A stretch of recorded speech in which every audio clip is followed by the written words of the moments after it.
반갑습니다. 저는 김태우라고 하고 지금 독일 함부르크 대학교에서 박사학위 거의 마지막 단계 진행하고 있습니다.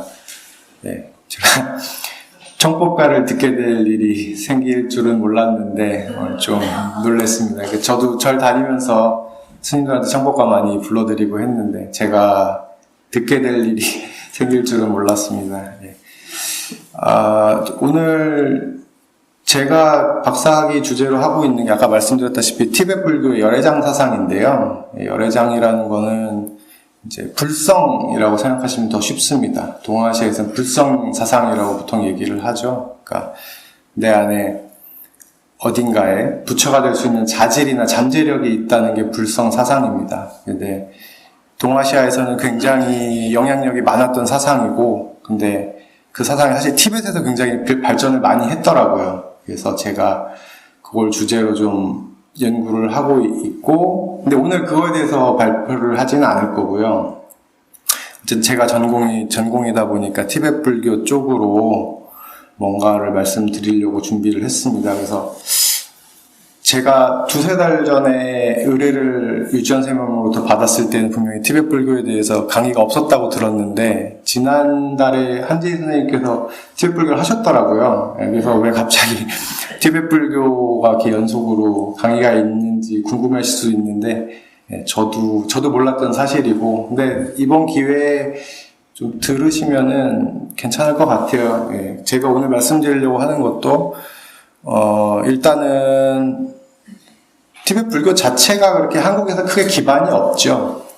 학문적으로나 수행적으로나 거의 척박한 기반이긴 한데 생각보다 해외에서는 각광을 받고 있고 영향력이 있는 게 사실이거든요. 그런 사실을 좀 말씀드리고 싶어서 강의를 좀 준비한 부분이 있습니다. 그래서 일단은 잠시만요. 그게 이제 티베트 불교의 현황 부분이 될 것 같고요. 여력이 되고 시간이 되면은 실제로 지금 티베트에서 거기 이제 절이 있죠. 절이 있고 강원이 돌아가는데 그 안에서 실제로 교육이 어떻게 이루어지는지를 제가 좀 말씀드릴 수 있을 것 같아요. 제가 박사학위를 들어가면서 티베트 불교로 사실 바꿨습니다. 원래는 인도 불교를 했었는데 그때 이제 석사학위를 마치고 지금 인도의 다람살라라는 곳이 있습니다. 북인도의 그 파키스탄하고도 가깝고, 그러니까 거기가 지금 망명정부가 있는 곳이에요. 그러니까 아마 티베트 불교에 대해서는 잘 모르셔도 달라이라마라는 이름은 들어보셨을 텐데 그분 지금 거기 계시고, 현재 원래는 중국 본토에 포함된 곳이 티베트의 영역이었는데 지금은 사실 이제 티베트는 더 이상 독립된 나라가 아니죠. 지금은 달라이라마께서도 1959년도에 탈출을 하셨고, 그래서 지금은 망명정부에 있고, 대부분의 핵심적인 이런 스승이 되시는 스님들은 거의 이제 인도로 빠져나온 걸로 제가 알고 있습니다.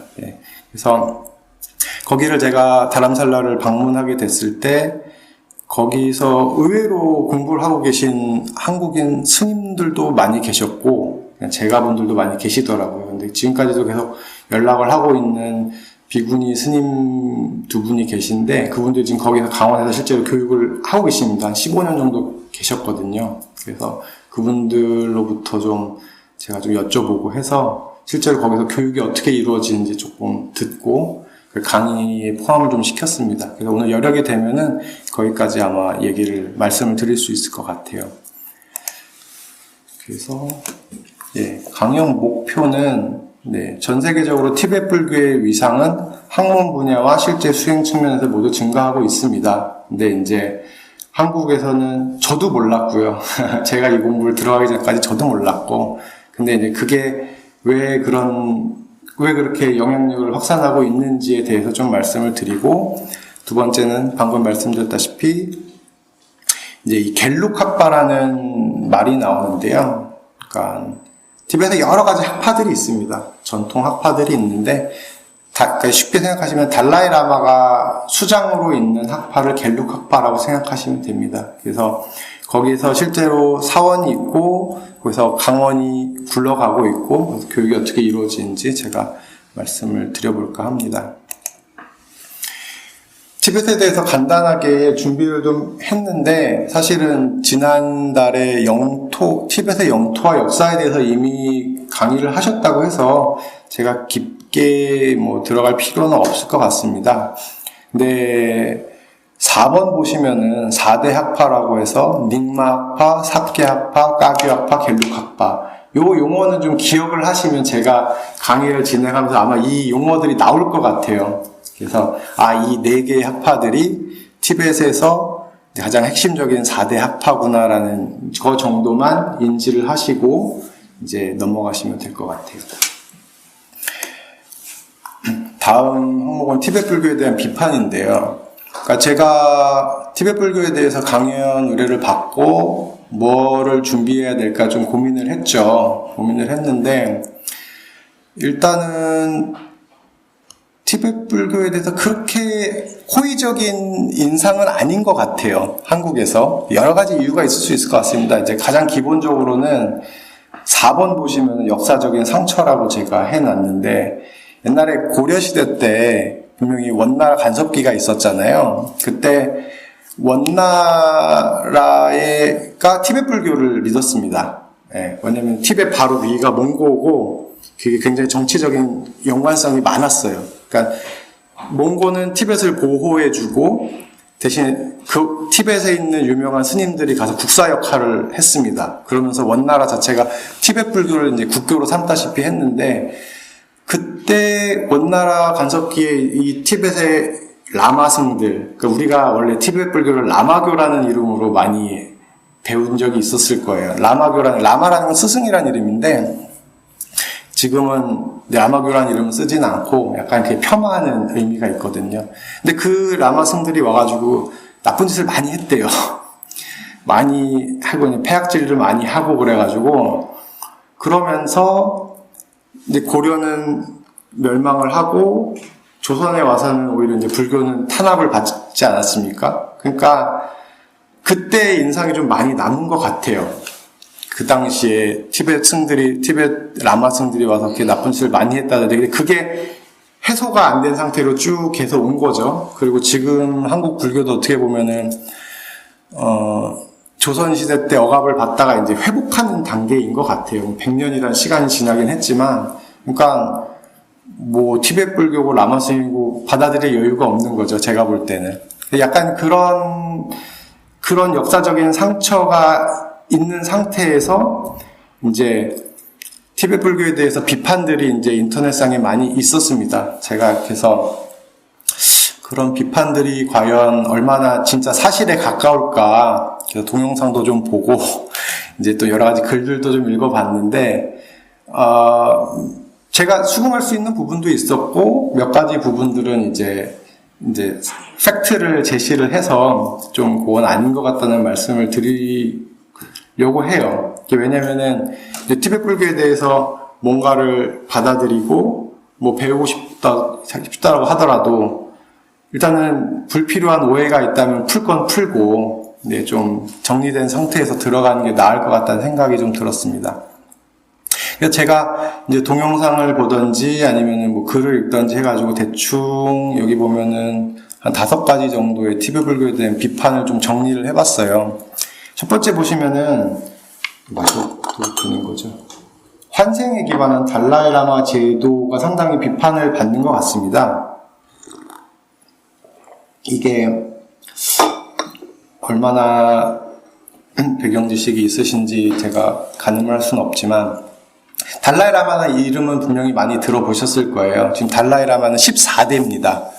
근데 기본적인 게 환생을 통해서 다음 달라이라마가 이어진다는 시스템을 갖춰요. 그러니까 지금 14대 달라이라마는 13대 달라이라마가 돌아가시고 나서 그 인물이 어딘가에서 태어나서 발견이 된 거죠. 발견이 돼서 14대 달라이라마가 됐다는 아이디어입니다. 그게 1대부터 그렇게 내려왔다고 티베트인들은 강력하게 믿고 있죠. 그래서 여러 가지 동영상 같은 것도 재밌는 게 많아요. 실제로 보시면은 달라이라마가 죽기 전에 뭔가 이제 분명하게 얘기는 하지 않습니다만 뭔가 힌트를 준다고 합니다. 시를 남긴다든지.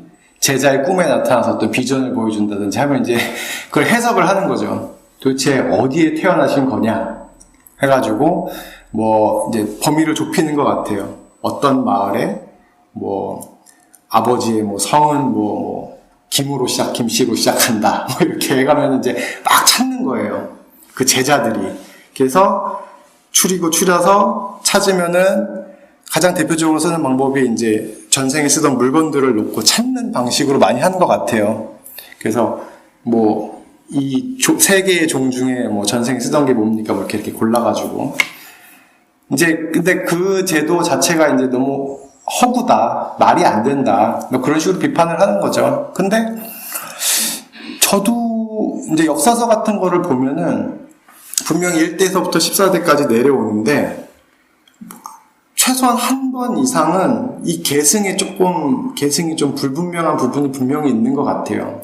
그러니까 티베트인들은 철석같이 믿습니다만은 이제 제3자의 눈으로 봤을 때는 분명히 달라이라마가 있고 사실 그를 옹립하고 있는 그런 아주 높은 신분의 귀족 집단이 분명히 있거든요. 그런 사람들이 전혀 개입되지 않았다고 얘기할 수는 없을 것 같아요. 제가 제 눈으로 보더라도. 그래서 환생에 기반한 달라이라마 제도는 약간 제가 봐도 약간의 문제점은 있습니다. 문제점은 있는 것 같은데, 티베트인들은 일단은 그렇게 생각하지 않은 것 같고, 티베트인들은 계승에 문제가 있든 어쩌든 간에 그 자체를 믿음으로써 자기들이 그 대상 자체를 믿음의 대상으로 만든다는 그런 관념이 좀 있는 것 같아요. 예, 그래서, 그 사람들은 제가 실제로 다람살라에 가서 봤을 때도 굉장히 달라이라마를, 신뢰한다고 그럴까요? 예, 자신들의 지도자로 나라를 잃었지만 굉장히 신뢰하고 있는 걸 제가 실제로 볼 수가 있었습니다. 두 번째 보시면은 대처승과 육식이라고 되어 있는데, 다 아실 거라고 생각하는데, 대처승은 이제 비구승이 예를 들면 뭐 아내와 자식을 가진다든지, 그죠? 아니면은 비구니 스님도 되는지 모르겠어요. 비구니 스님이 남편을 가진 그런 방식을 비판을 하고, 티벳에서는 이제 고기를 먹는 거에 대해서 비판을 하는 그런 내용이 있더라고요. 근데 제가 볼 때는 이제 이런 게 도입된 사회 문화적인 배경하고 왜 그런 제도가 도입되는지 의도를 파악할 필요가 좀 있을 것 같아요. 일단은 육식 같은 경우는 티벳에는 고기 말고는 먹을 게 없습니다. 사실은, 그죠? 고기를 먹든지 거기서 나온 우유를 먹든지 버터를 먹든지 하기 때문에 채식을 강요를 할 수가 없는 상황이죠. 그러니까 제가 볼 때는 육식으로 비판을 하는 건 그게 공정하지 않은 것 같아요. 그 대처승이라는 것도 그래서 이거는 제가 이제 직접 물어봤어요. 아까 말씀드린 다람살라에 계신 그 스님들한테 여쭤봤더니 공식적으로 4대 학파에서 대처승을 인정하지 않는다고 분명하게 말씀을 하시더라고요. 예. 그러니까 예전에는 어쩌는지 모르겠지만 현재는 비구승으로서 아내를 갖고 가정을 갖는 거는 어떤 종단에서도 인정하지 않는다고 분명히 말씀하셨습니다. 그러니까 두 번째 대처승과 육식에 대한 비판은 그렇게 공정하지 않은 비판인 것 같아요. 그리고 가장 강하게 비판을 하는 내용이 이제 이 3번의 좌도밀교라는 건데, 그러니까 쉽게 얘기하면 이제 성역수행이라고 하죠. 이제 비구승이 여성 파트너와 성적 합의를 포함한 그런 수행을 해서 깨달음을 얻는다. 뭐, 좀 어렵게 얘기하면 좀 그런 거죠. 예, 이제, 분명히 계율에 어긋나는 것 같고, 불교로서는 좀 받아들이기가 힘든 그런 부분이 있는 것 같습니다. 근데 이것도 제가 여쭤봤는데, 현재 아까 말씀드린 4대 학파에서 이런 좌도밀교에서 하는 성역 수행을 공식적으로 인정한 전통은 없다고 분명히 제가 들었어요. 그러니까 약간 이런 대처승이나 좌도밀교에 대한 비판은 옛날에 있었던 일에 대한 비판인 것 같아요. 고려시대 때라든지 아니면 뭐 14, 15세기일 수도 있겠지만 현재로서는 그러니까 이런 경우는 있을 수 있습니다. 티벳이라는 곳이 엄청나게 넓어요. 한반도의 25배, 30배 정도 되는 넓이거든요. 네. 거기에 인구가 5, 600만 밖에 안 산다고 하니까 굉장히 드문드문 있는 거고, 아주 연락이 닿지 않는 시골이 분명히 있습니다. 그런 곳에서 비구승이 아닌데 비구승이라고 자기 스스로 지칭을 하거나 비구승이라고 하면서 뭐 여성 파트너를 소개시켜 준다든지 그런 아주 드문 케이스가 있을 수는 있겠지만 공식적으로는 그런 수행은 더 이상 인정하지 않는다는 것 같아요. 그래서 제가 드는 생각은 이런 비판을 하시는 분들이 실제로 보고 얘기를 하는 건지, 이런 성력 수행이라든지 뭐 이런 거에 대해서 뭔가를 봤다든지 들은 얘기를 바탕으로 비판을 하는 건지 좀 궁금해지더라고요. 제가 조사한 바로는 현재로서는 전혀 활성화되어 있지가 않은 것 같아요. 그러니까 좀 공정하지 않은 비판인 거죠.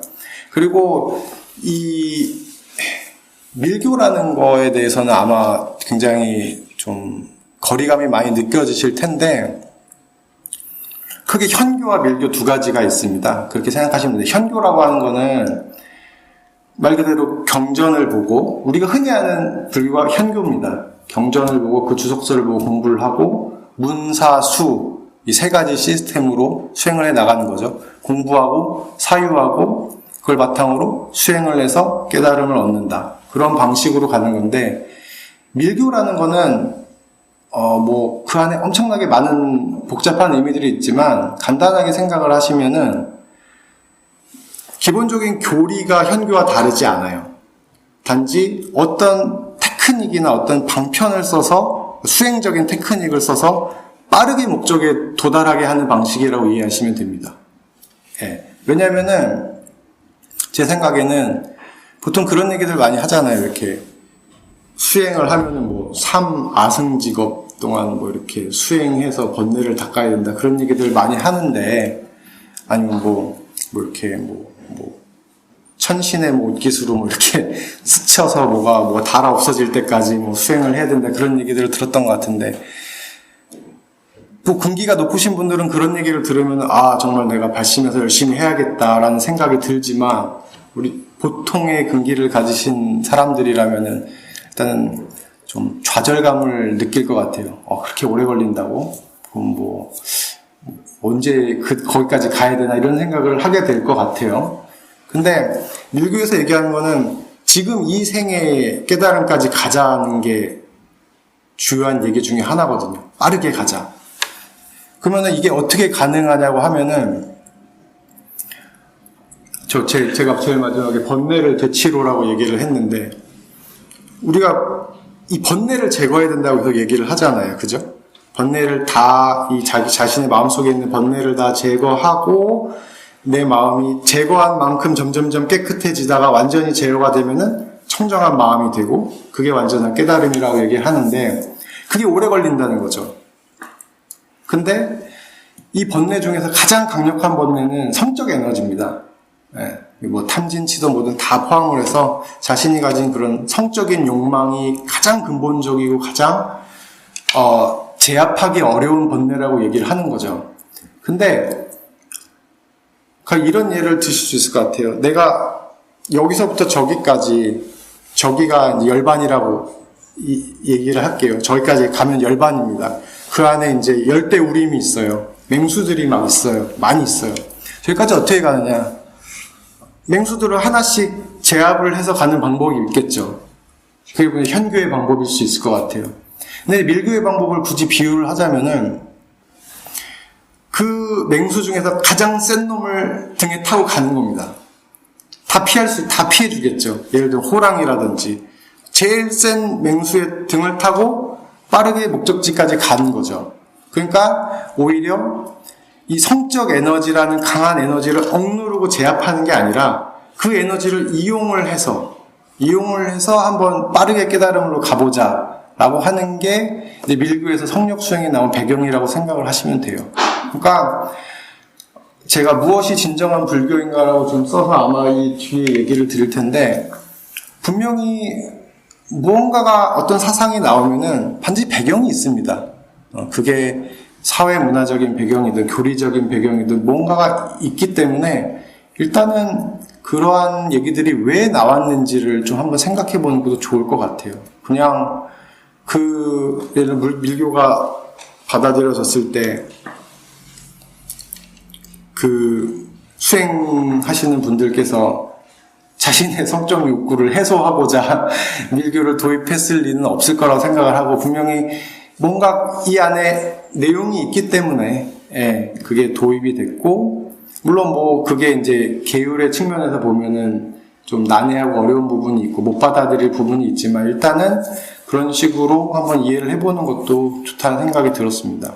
4번은 아까 했고, 5번은 8, 90년대 정점을 찍은 이후 지금은 이제 티베트 불교가 쇠락했다는 또 비판을 하시더라고요. 요건 제가 뒤에서 좀 말씀을 드릴게요. 이것도 제가 밖에서 경험해 본 바로는 사실이 아니고, 오히려 8, 90년대보다도 지금이 더 티베트 불교는 강한 영향력을 가지고 있습니다. 학문의 측면에서도 그렇고 수행의 측면에서도 그렇고 더 영향력을 많이 가지고 있습니다. 그래서 일단은 이런 여러 가지 비판들이 있는 거죠. 티베트 불교에 대한 이런 다양한 비판들이 있습니다. 그래서 일단은 제가 뭐 요거는 저도 뭐 수긍을 하겠습니다, 수긍을 못 하겠습니다, 뭐 여러 가지 얘기를 했지만, 보다 중요한 내용은 무엇이 진정한 불교인가에 대해서 한번 생각을 해보고 싶었어요. 이게 왜냐하면은, 죄송합니다.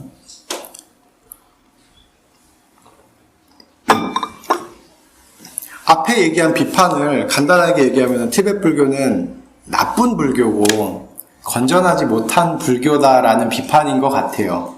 실제로 더 강한 표현도 있었어요. 제가 본 것 중에는 더 강한 표현도 있었는데, 근데 예를 들어 나쁜 불교라고 한다면은 분명히 그게 나빠지려면은 좋은 이 모범이 되는 불교가 있다는 전제가 필요하잖아요. 그죠? 여기서 어긋났으니까 티베트 불교가 나쁜 불교다라고 얘기를 할 텐데, 근데 아마도 뭐가 진정한 불교, 이 점에 대해서는 이제 저희 신도분들께서도 한번 곰곰이 생각을 해보실 필요가 있을 것 같아요. 이거는 일단 제 생각을 말씀드리는 거지만, 진정한 불교 혹은 바른 불교라는 게 뭐냐라고 얘기를 했을 때, 일단은 불교는 역사적으로 실존했던 석가모니 부처님께서 강한 권위를 갖고 계시죠. 그분이 뭔가 얘기를 했다든지 그때 당시에 지켜졌던 계율이라든지 이런 게 아주 절대적인 권위를 가질 것 같아요. 근데 그래서 실제로 제가 공부하고 있는 불성 사상에 대해서 이런 비슷한 비판이 있었습니다. 일본에서 비판불교라는 게 있었는데, 핵심은 뭐 요지는 그거예요. 열애장 혹은 불성 사상은 불교가 아니다. 왜냐하면은 이거는 뭔가가 내 마음속에 불성이라고 하는 게 있다라고 일단 얘기를 해야 되는 거거든요. 있으니까 이걸 기반으로 해서 얘가 꽃이 피우듯이 이제 열반에 도달할 수 있다라고 얘기를 하는 건데, 그거는 이제 인도 철학 쪽에서 넘어온 비불교적인 요소이기 때문에 그건 불교가 아니고, 자기 생각에는 12연기만이 불교다라고 얘기를 하는 게 그 비판불교의 요지입니다. 이 사람도 마찬가지죠. 부처님께서 12연기를 얘기하셨고, 12연기와 불성사상은 분명히 다르기 때문에 얘는 모범이 되는 올바른 가르침이고, 이제 불성사상은 아니다라는 마찬가지 구도가 되는 거죠. 근데 저는 조금 생각이 다른 게, 부처님께서는 한 줄의 글도 남기시 않으셨죠. 사실 그게 사실이죠. 부처님께서 한 줄의 글도 남기시 않으셨고, 그 당시에 지켜졌던 계율도 정확히 어떤 건지 우리에게 전해지지 않고 있는 것 같거든요. 그러니까 부처님의 가르침은 이런 식으로 전해졌다고 합니다. 그러니까 부처님 사후에 열반에 드신 이후에 제자들끼리 모여서 이제 기억나는 대로 이제 얘기를 한 거죠. 일종의 모임에서 기억나는 대로 얘기를 하고, 그걸 이제 검토를 한 거죠. 나도 들었어. 맞는 것 같아. 이건 아닌 것 같아. 충돌하면은 이게 더 맞는 것 같아. 그래서 일단 모았습니다. 모은 다음에 그거를 암송을 했다고 하죠. 그게 이제 결집인 거죠. 3차 혹은 4차에 걸쳐서 결집이 이루어져서 못해도 300~400년 동안은 성문화가 되지 않았어요. 글로 남기지 않고 계속 암송으로 전해졌습니다. 근데 그 암송이, 제가 얘기하고 싶은 거는, 암송이 글로 써 있는 것보다 부정확하다는 얘기를 하는 건 아니에요. 왜냐면 그 당시 인도 전통에서 암송이 굉장히 체계적으로 이루어진 것 같아요. 그러니까 예를 들어서 A, B, C, D. 저도 이제 그 인도 철학 쪽에서 들은 얘기인데 A, B, C, D 순으로 쭉 외워야 된다고 하면은 A, B, C, D, D, C, B, A, A, B, B, A, C, D, D, C가 이런 식으로 엄청나게 많은 사람들이 같이 암송을 하기 때문에 오류가 날 수가 없대요, 오히려. 이 말은 제대로 전해진 거죠. 근데 문제는 제자들이 그 기억을 모아서 일단은 이거를 전승하자라고 얘기를 했을 때 이게 취사선택이 된 거라는 거죠. 분명히 제가 볼 때는 제자들 사이에서는 파벌도 있었을 것이고, 그죠? 이렇게 얘기하면 어떤 분들은 이제, 그분들 다 아라한인데, 그럴 리가 없다라고 얘기하시는 분인데, 그렇게 접근할 필요는 없을 것 같고, 분명히 이제 같은 뜻을 가진 그룹들이 있었을 거고, 그룹들끼리 의견이 충돌하면은 어느 정도 협상도 했을 것이고, 그죠? 그런 식으로 해서 취사선택이 돼서 전승이 됐을 겁니다. 그런 다음에 나중에 경전화가 됐겠죠. 문서화가 됐을 거예요. 그러면 이제 확실한 거는 부처님께서 얘기하신 게 정확히 뭔지 저희는 알 수가 없습니다. 정확히 알 수가 없고 그 당시에 어떤 계율을 따랐는지도 사실 정확히 알 수가 없어요. 그래서 제 생각에는 지금 조계종에서도 어떻게 보면 설체 유구 쪽에, 그러니까 우리가 소승불교라고 비판, 좀 폄하하는 쪽의 계율을 따르는 걸로 알고 있거든요. 만약에 부처님 당시에 부처님께서 직접 얘기하신 계율이 지금까지 전승된다면 그걸 따르면 되겠죠.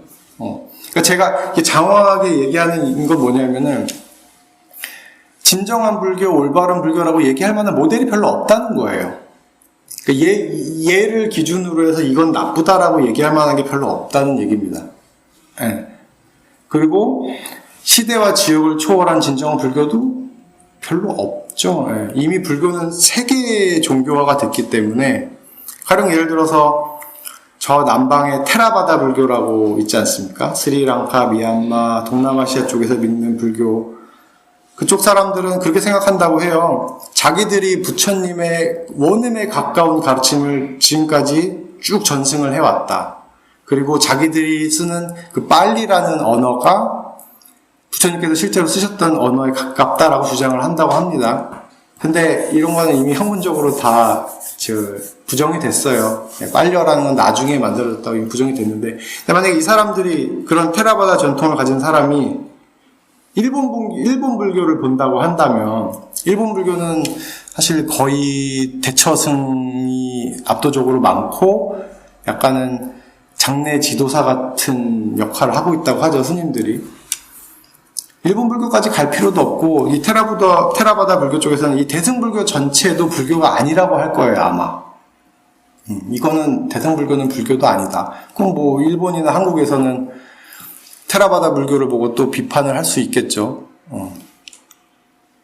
저게 무슨 기준으로 부처님이 원음에 가깝다고 주장을 하느냐. 자기들이 환상에 빠진 거 아니냐고 비판하겠죠.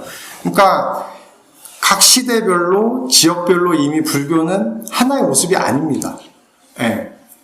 그러니까 이런 불교도 있고 저런 불교도 있다라고 판단을 하는 게 저는 조금 더 유연하게 불교를 받아들일 수 있는 것 같아요.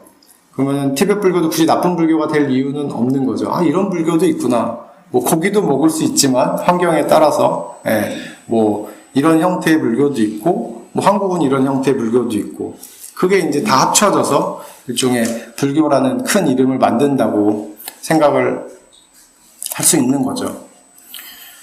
그래서 어떤 사람들은 이런 불교의 태도를 좀 불분명하다, 귀에 걸면 귀걸이다, 코에 걸면 코걸이다 얘기하는 분들도 있는 것 같아요. 그러니까 저는 왜 이렇게 불교가 단일한 모습이 아니라 다양하게 시대와 지역에 따라서 모습이 바뀌었냐는 거에 대해서 이 중도라는 가르침 때문이라고 저는 기본적으로 생각을 합니다.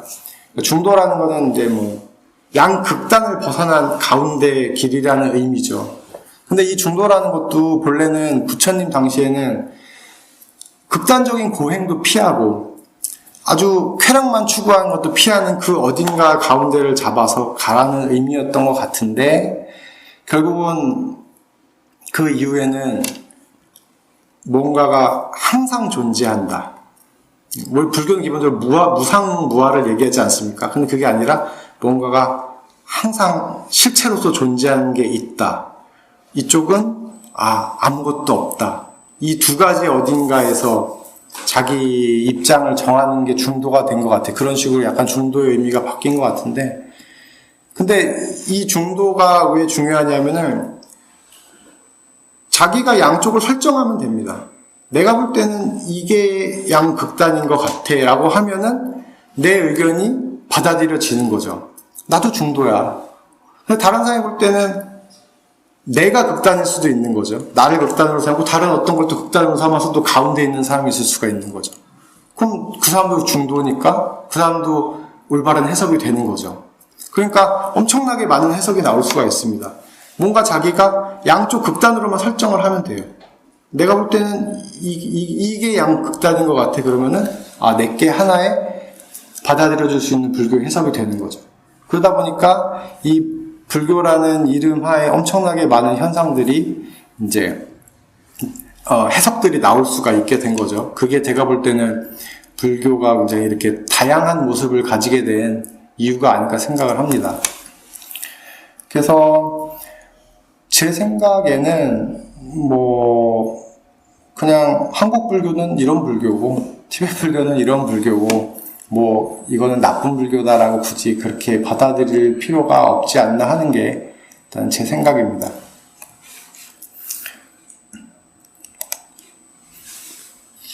네. 아까도 이거는 앞부분하고 연결이 될 텐데요. 8, 90년대 정점을, 5번 보시면 8, 90년대 정점을 찍은 이후 지금은 쇠락한다는 비판들도 있더라고요. 그래서 지금은 티베트 불교 별거 없는데 왜 이렇게 자꾸 티베트 불교 들먹이냐 이런 식으로 얘기를 하는데, 제가 볼 때는 여전히 영향력이 있습니다. 그러니까 학문 측면으로 보자면 이제 저처럼 공부하는 사람이겠죠. 수행 측면으로 보자면은 티베트에 절이 있고 그 절 안에서 실제로 수행이 이루어져야 되는 거죠. 만약에 저희 같은 경우는 기본적으로 한국에서 태어났고 강한 이 간화선 전통의 조계종이 좀 강하기 때문에 이 안에서 대부분은 다 이제 조계종 밑에서 간화선을 자연스럽게 배우겠지만, 서양인들은 그럴 필요가 없는 거죠. 여러 가지 선택지가 있죠. 테라바다 불교, 간화선 불교, 티베트 불교, 무슨 불교 하고 너 뭐 할래라고 하면은 제가 볼 때는 티베트 불교를 고를 확률이 높아요. 예. 이게 8, 90년대 정점을 찍었다는 거는 이번하고 관련이 있습니다. 달라이라마가 89년도에 노벨 평화상을 받았거든요. 근데 그러니까 그때는 뭐냐면은 티베트 불교라는 건 참 신기하다. 저 은둔의 땅에 샹그릴라 그런 얘기도 있고, 저 안에 뭔가 파라다이스가 있다더라 이런 이제 약간 소문 아닌 소문이 돌면서 사람들이 티베트 불교에 대해서 굉장히 흥미를 갖고 약간 신비적인 불교로 생각을 했던 것 같아요. 근데 그때는 일종의 문화적인 현상으로 인기가 많았던 것 같은데, 지금은 이제 그 단계를 넘어선 것 같습니다. 제가 볼 때는. 왜냐면은 뭔가 되게 신기하다 이렇게 보다가도 그 관심이 깊어지면은 사람들이 한 발짝 더 들어가고 싶어 하는 것 같거든요.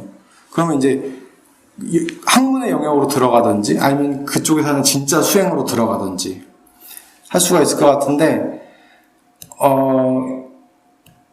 티베트 불교, 저희 과에서 이제 인도 불교 교수님이 계신데 제가 이제 직접 들으니까 그렇게 말씀하시더라고요. 자기가 처음 20, 30년 전에 공부를 시작할 때는 티베트 불교는 분명히 인도 불교의 부차적인 학문이었던 것 같다. 근데 지금은 거의 대등한 수준이 된 것 같다 얘기를 하시더라고요. 20, 30년 전만 해도, 그러니까 인도 불교를 하면서 뭔가 인도 불교에 자료가 없다든지, 그럼 이 자료가 티베트에 있는 경우가 굉장히 많았거든요. 왜냐면은 인도에서 불교가 13세기에 이슬람의 침공으로 인해서 일단 공식적으로는 소멸한 걸로 얘기를 합니다.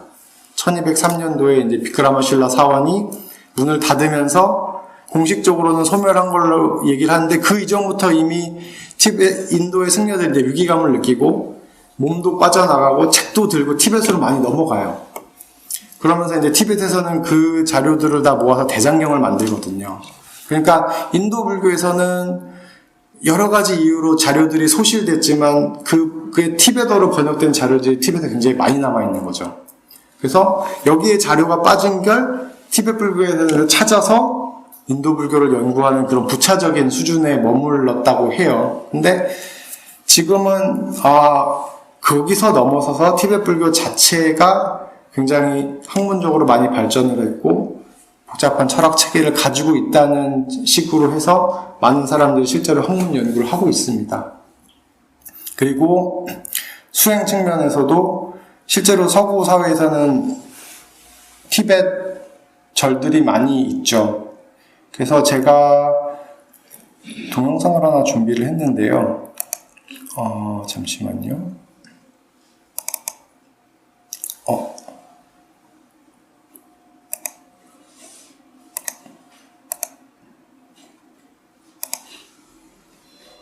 네, 이거를 약간 배경 설명을 드리면은, 독일의 울름이라는 지역인데요. 프랑스와 독일의 경계 지역인데, 여기에 이제 티벳 사원이 하나 있습니다. 근데 우리로 치면은, 주지 스님교, 그 절을 세운 티벳 스님이 갑자기 돌아가셔서, 이 전통의 수장이 와서, 이제, 약간 장례를 집전하는 그런 동영상인데 보시다 보면은 생각보다 많은 서양인들이 모여 있는 걸 보실 수 있을 거예요. 저도 이 영상을 보고 생각보다 서양인들이 티베트 불교를 진지하게 받아들이고 있다는 느낌을 받았거든요. 한번 보시겠습니다.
네.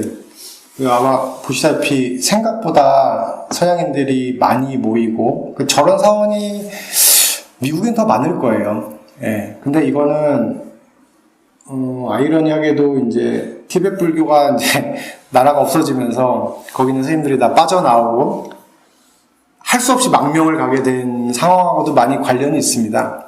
그러니까 티베트 불교는 일단은 확실히 살아있는 전통이죠. 예를 들면 인도 불교나 중국 불교 같은 경우도 학문으로서는 많이 연구를 하지만 실제로 인도나 중국에 가서 수행을 하기 좀 힘듭니다. 이제 거기 불교는 좀 생명력을 잃었다고 할까요? 예, 인도 불교는 또 그렇고 중국 불교도 이제 공산화가 되면서 사실 좀 그런 상태인데 티베트 불교는 여전히 살아있는 전통이면서 망명을 가서 저런 식으로 절을 만들고 오히려 이제 은둔의 땅에서 벗어나서 세계적인 불교가 되는 그런 원인이 되었다고 할까요? 그게 아이러니한 거죠. 나라가 망해서 이제 퍼지게 된 그런 케이스라고 할 수 있는 거죠. 예.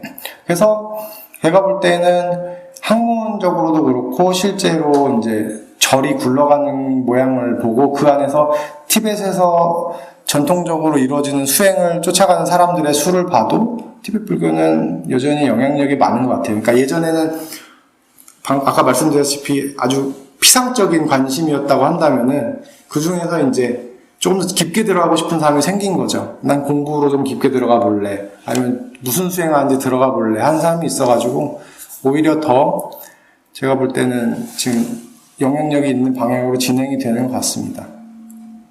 6번 보시면은 복잡한 사상 체계라고 되어 있는데요. 그러니까 이거는 저 같은 사람한테 해당이 되는 건데 되게 복잡해요. 티베트 불교가.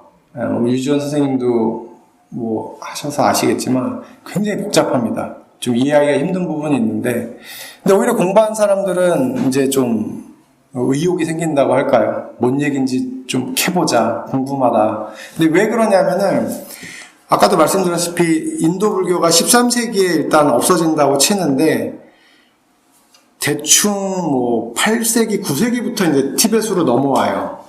근데 그게 굉장히 늦은 시기거든요. 왜냐면 한국에서만 봐도 뭐 원효스님만 해도 7세기인가요? 뭐 5세기, 6세기부터 이미 인도에서부터 중국을 거쳐 신라까지 이 먼 거리가 이미 티벳보다도 3, 4세기 이전에 불교가 전파가 된 거죠. 근데 상대적으로 티벳은 히말라야를 넘지를 못해서 불교가 상당히 늦게 넘어갔는데 이미 넘어갔을 때 인도 불교는 클라이막스에 있었던 거죠. 이미 모든 현교 전통이 발전을 하고 밀교도 최고로 활성화된 상태에서 이게 그대로 티벳으로 넘어가다 보니까 그 사람들도 처음엔 이해가 안 됐나 봐요. 그거를 이제 정리하는 작업을 엄청나게 합니다. 그러면서 동시에 이 인도 불교에서 넘어온 복잡한 논리학 전통을 또 받아들이게 돼서 모든 전통에서 자기 얘기를 할 때 이 논리학을 기반으로 깔고 또 중간 유식할 때 그 중간도 깔고 하게 이게 여러 가지 좀 사상이 좀 복잡한 부분이 있어요. 근데 뭐 제가 폄하하는 건 아니고 아까도 말씀드렸다시피 그 남방 테라바다 불교를 계속 말씀드리지 않았습니까? 스리랑카라든지 미얀마라든지 그쪽에서는 그 남방 불교를 학문적으로 연구하시는 분들도 분명히 많이 있어요. 근데 그 전통은 그런 특징이 있다고 합니다. 그러니까 부처님의 원음이 거의 그대로 우리에게 전수가 되었다. 그러니까 어떻게 보면 굉장히 보수적인 집단인 거죠. 그러면서 제가 전에 듣기로는 청정도론이라는 책이 있다고 합니다. 그 청정도론이라는 책을 요것만 공부하고 여기서 벗어나는 얘기는 하지 말라고 얘기를 한다고 하더라고요. 근데 그거는 그 강고한 보수주의 전통을 유지하기는 좋지만 다른 해석이 나올 여지가 없죠. 다른 얘기를 하면은 그거 아니야. 청정도론에 없는 얘기야. 됐어 해가지고 약간 좀 체계가 좀 단순해진다고 해야 될까요?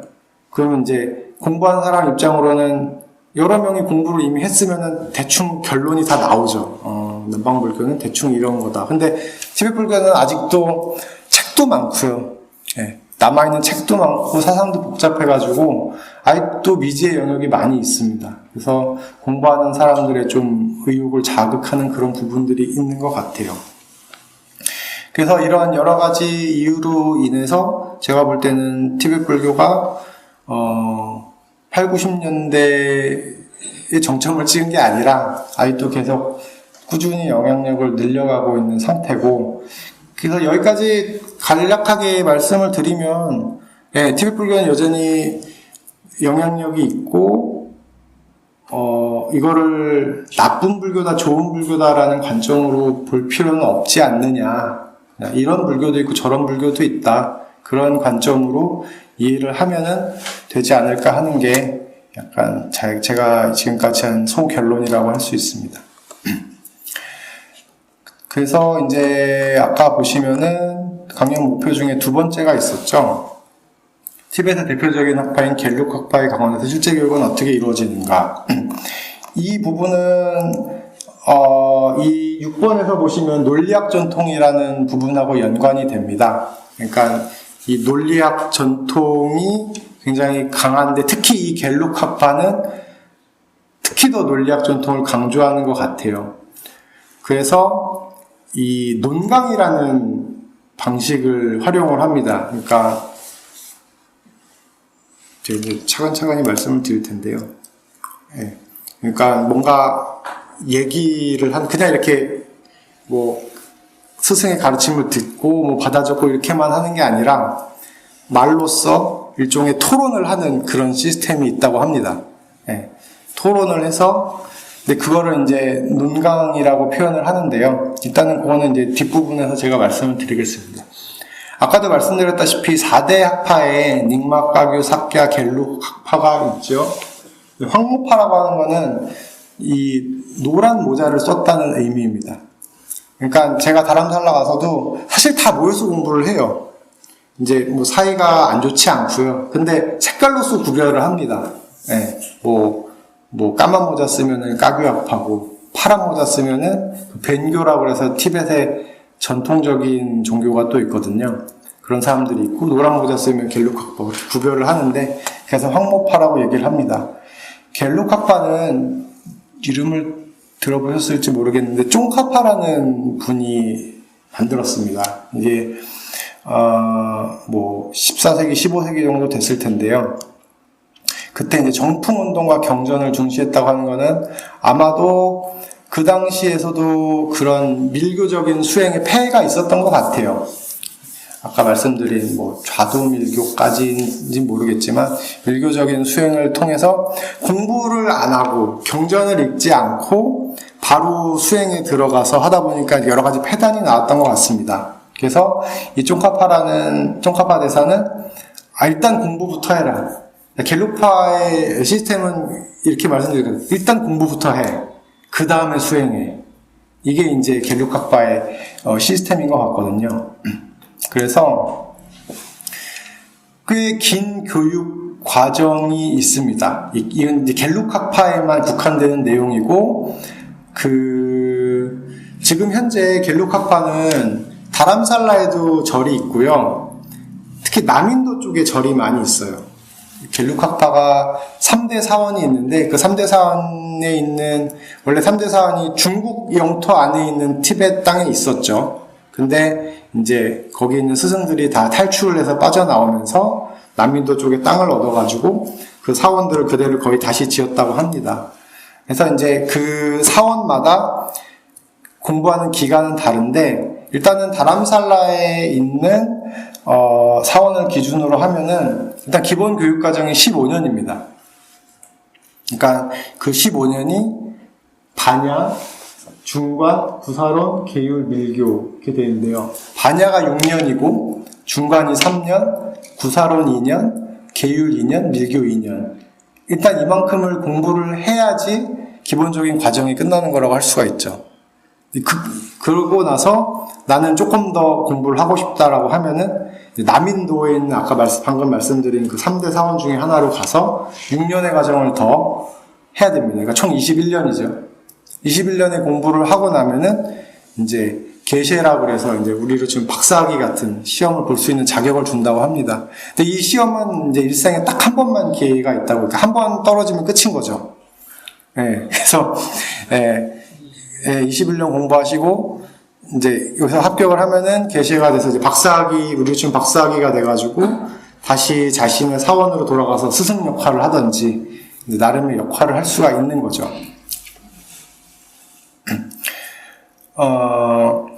그래서 제가 제목을 커리큘럼으로서의 논강이라고 해서 이거를 이제 딱셀이라고 읽을 수 있는데요. 딱셀이라고 하는 거는 탐구에서 명료하게 밝힌다라는 의미가 있다고 합니다. 이것도 제가 동영상을 좀 준비를 했는데요. 잠시만요. 2가지 정도 보여드릴게요.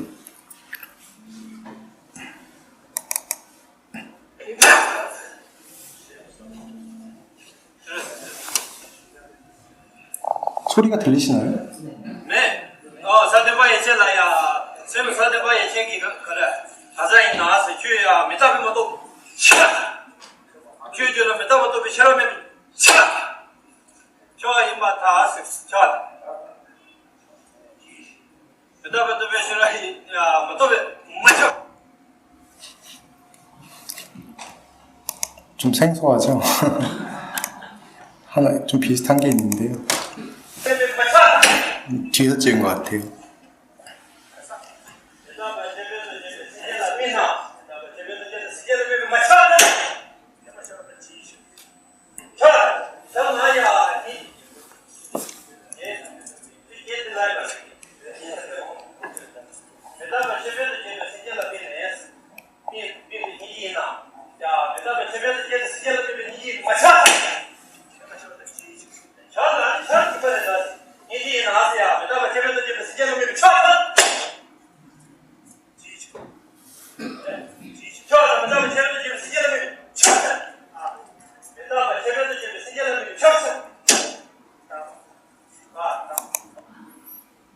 예.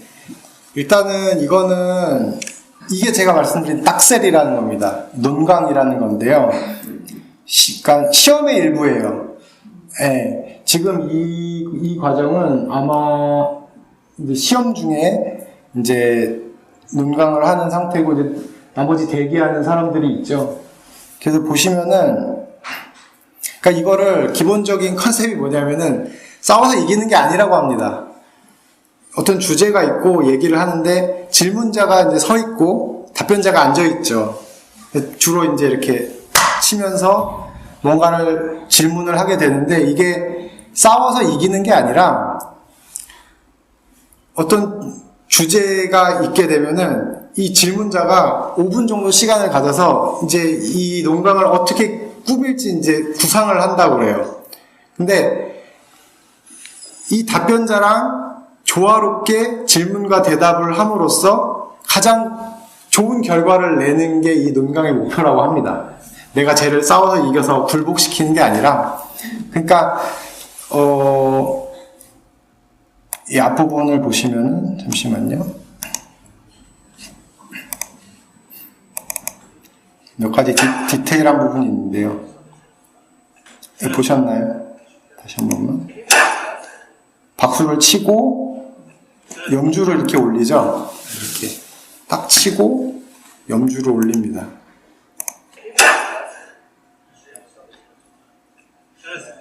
네. 그러니까 지금 이 상태는 이미 질문지를 받은 상태고 구상이 끝난 상태죠. 논강이 시작된 거예요. 그러면 일단은 처음 시작할 때는 이제 문수보살 진언을 외운다고 합니다. 문수보살은 이제 학문의 신이죠. 문수보살 진언을 외우고 박수를 치는 거는 이제 은유적으로 표현하면은 이게 윤회의 문을 닫는다.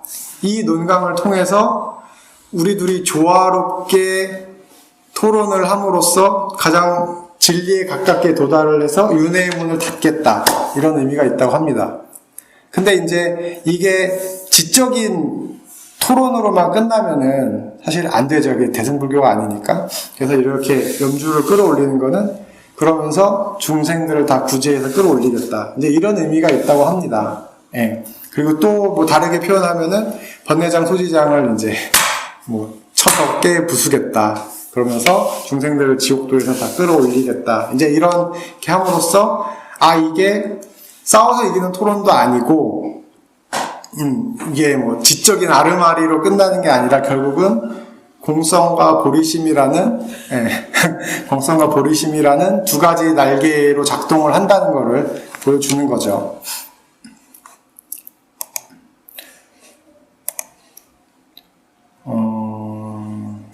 이건가? 예, 이게 이 쌀알 속에 이렇게 좀 크게 보여드릴까요? 이제 이게 이제 이 안에 이제 자기 이름이 이름들이 써 있는 거죠. 그래서 제일 처음에 나온 사람이 이걸 하나를 뽑는다고 합니다. 그럼 예를 들면은 뭐 홍길동 나오면은 그 사람이 이제 질문자가 되는 거죠. 대기를 하고 있습니다. 그러면서 그 다음 사진을 봐야 되는데요. 잠시만요. 네, 여기에 이제 질문 주제가 담겨 있는 거죠. 그런데 뽑으면은 2개의 질문이 있다고 합니다. 그럼 그 중에서 하나를 고르라고 한대요. 하나를 고르면서 이제 구상을 하는 거죠, 5분 동안. 이 논문을 어떻게 꾸려나가야지 저 사람하고 내가 합이 잘 맞아서 좋은 결과가 나올 수 있냐. 그래서 이제 이거를 같이 보는 사진은, 네, 이렇게 진열이 되어 있다고 하죠. 그러면 이제 그걸 구상하는 동안에 이제 답변자가 이제 또 뽑히게 되죠. 그럼 그 사람은 이제 앉아있고, 그 사람하고 나랑 대론을 합니다. 끝나고 나면은 이제 내가 앉는 거죠. 그 다음에 다시 또 질문자를 뽑은 사람이 질문자가 되고 내가 답변자가 되고, 그래서 모든 사람이 질문하고 답변하고 이 과정을 거쳐서 모든 사람이 쭉 이어진다고 해요. 이 논광은 아주 핵심적인 과정인 것 같아요.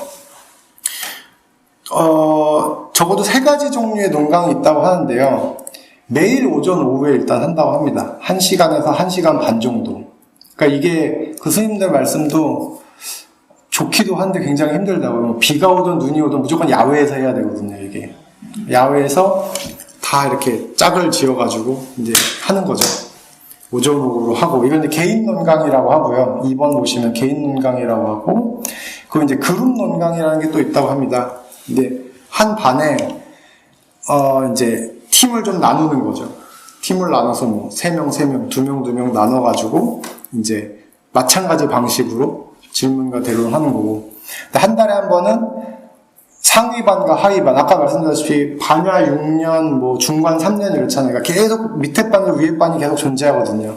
그러면은 상위반과 하위반이 이제 대론을 하게 되면은 나 같은 경우는 작년에 배운 내용을 복습을 하는 거고, 하위반은 방금 배운 내용 가지고 이제 위에 반 선배들하고 이제 대론을 하게 되는 거죠. 그래서 이렇게 그 스님의 말에 의하면은 그냥 시험을 볼 때 이 논강을 해서 확실하게 내 머릿속에 들어온 내용은 시험도 더 잘 볼 수 있다고 합니다. 그러니까 이게 그냥 들어서 배운 내용만이 아니라 이걸 내가 어떻게 얘기를 할지, 저 사람하고 어떻게 토론을 할지 생각을 해보는 부분이 훨씬 더 선명하게 남는다고 해요. 그리고 타인과의 대론을 통해서 자신의 이해가 맞는지, 저 사람이 그거 아닌데 이렇게 얘기해 줄 수도 있으니까요. 그래서 이러한 논강, 아까 동영상에 보신 논강을 잘 해야지만이 이제 상위반으로 올라가게 되는 거죠. 뭐 꽈락 같은 게 있는지는 잘 모르겠습니다만은, 예, 상위반으로 올라가는데 결정적인 역할을 한다고 합니다. 근데 6번 보시면은 이제 거의 내용이 마무리된 것 같은데요. 이 부분이 이제 갤룩 학파에서도 강조하는 내용인 것 같습니다. 처음에 이제 문수보살의 진언으로 시작을 하고, 그 다음에 논강을 한 다음에는 이제 마무리해서 이제 논강을 하니까 이제 열이 오를 거 아니에요, 그죠? 이제 막 좀 씩씩거리기도 하고, 뭐 잘 됐다 못했다. 근데 그런 과정 마지막에는 부처님께서 얻으신 일체지, 모든 것을 아는 이 지혜는 무엇이고, 그 지혜를 바탕으로 해서 불보살께서는 어떠한 행위를 통해서 중생구제를 하셨는지에 대해서 찬탄하는 내용이 있다고 합니다. 그거를 이제 암송을 하면서 이 논강을 마무리하는 게 이제 전체 과정이라고 해요. 그러니까 네, 분명히 갤룩 학파는 경전 공부를 많이 중요시 여기기도 했지만, 그걸 바탕으로 해서 궁극적으로는 이제 중생구제까지 연결이 돼야 된다는 내용을 강조하고 있는 것 같습니다. 제가 뭐 신행이나 수행에 대해서 여기 계신 분들에게 드릴 말씀은 없을 것 같고, 저보다 당연히 더 선배시고 더 많은 걸 해보셨기 때문에 저는 이제 학자를 준비하는 사람으로서 몇 가지 이제 지식을 좀 전달해 드리고, 근데 그 지식이 이제 좀 정리가 된, 엄선된 그런 지식을 좀 드리고 싶었습니다. 그래서 뭐 결론적으로 얘기하면은 네, 티베트 불교에 대한 비판 중에서는 좀 사실과 거리가 먼 그런 내용들도 있다. 혹시나 이제 나중에 관심이 가셔서 이제 인터넷 같은 걸 보시게 되면은 굉장히 많은 비판들을 보게 되실 거예요. 그때 제가 오늘 드린 말씀을 좀 기억을 해 주시면은, 뭐 그렇게 나쁜 불교는 아니다. 나쁜 불교도 없고 뭐 좋은 불교도 없고, 이러이러한 시대와 지역에 따라서 다른 모습을 가진 불교가 있는 거고, 그쪽에서는 뭐 그럴 수밖에 없었던 이유가 있었다라고 받아들여 주시면은 조금 더 유연한 태도를 가질 수 있으실 것 같아요. 예. 그리고 갤룩 학파는 분명히 경전 공부를 강조하는 그런 학파였고, 그렇기 때문에 이런 논강이라는 대론이 굉장히 중요한 역할을 했다. 하지만 그게 끝이 아니라 그 논강을 통해서 결국은 중생구제, 자비심에 기반을 둔 중생구제까지 이어져야 하는 게 갤루커파의 궁극적인 목표다라고 이해를 해주시면은 제가 오늘 드리고 싶은 말씀은 거의 다 드린 것 같습니다. 감사합니다.